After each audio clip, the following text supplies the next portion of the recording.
Here are 5 facts about The Simpsons that prove that the quality has gone down. In fact, I can even show when it changed and why.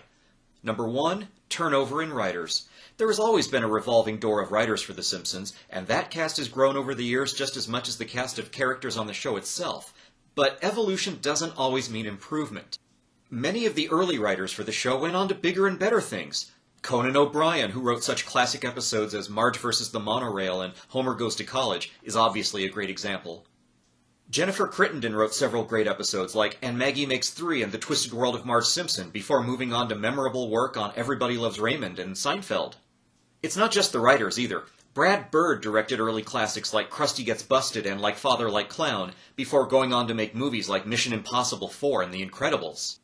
There are more examples, and this kind of thing is not rare. Now take a look at the roster of Simpsons writers from the late 90s on. The full list is on Wikipedia, and except for a few comedians and other stars who are already well known, almost none of these dozens of people has had major success after The Simpsons, certainly not like the early writers. The clear conclusion here is that the generation of early talent on The Simpsons gave way to inferior descendants. Number 2, the loss of John Swartz Welder. This man is a genius. He has written more episodes of The Simpsons than anyone else, 59 in total. That's about 3 whole seasons worth of great material, all from one guy. Among his many classic episodes are Homer at the Bat, Whacking Day, Bart Gets an Elephant, Homer the Great, Mountain of Madness, Homer's Enemy. Oh my goodness, this list goes on and on. And yet, as this handy chart shows, his contributions to the show were all during the first half of its run. He stopped working with them and never looked back. Except for the movie. That's number 3. Yes, we need to talk about the movie.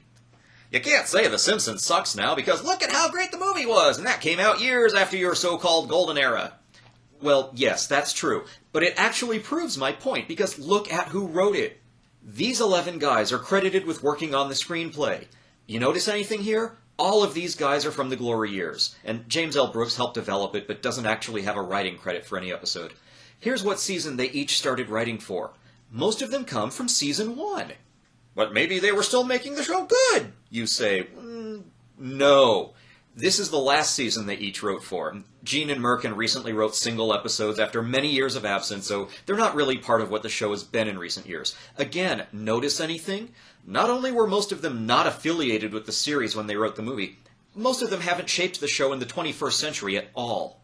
To make it more clear, out of the 11 writers on the movie, how many were actively part of the show when the movie was made? Just these 4. 4 out of 11. Question: why did they go back and get so many of the old writers to make the movie instead of the guys who were working on it then? The answer has to be that they knew where the real talent was. They wanted the movie to be good. 4. Bad showrunners. Individual writers aren't the only ones who made the show great and then led it to decline. A showrunner is like a director for writers. They're the head writer on any episode during their tenure. Here are the showrunners for The Simpsons. There's a pretty clear break, isn't there? It starts to decline during the Scully era and completely tanks under the leadership of Gene, one of the 4 old guys still left around the time of the movie.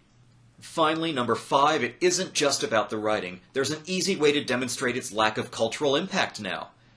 Think of just how many terms and sayings have come into being because of The Simpsons. Everything from embiggen and cromulent to an infinity of catchphrases. This BuzzFeed list from 2014 has 100 quotes, but none are more recent than Season 8 from the mid-90s. Why? Did we all decide we didn't want memorable content anymore?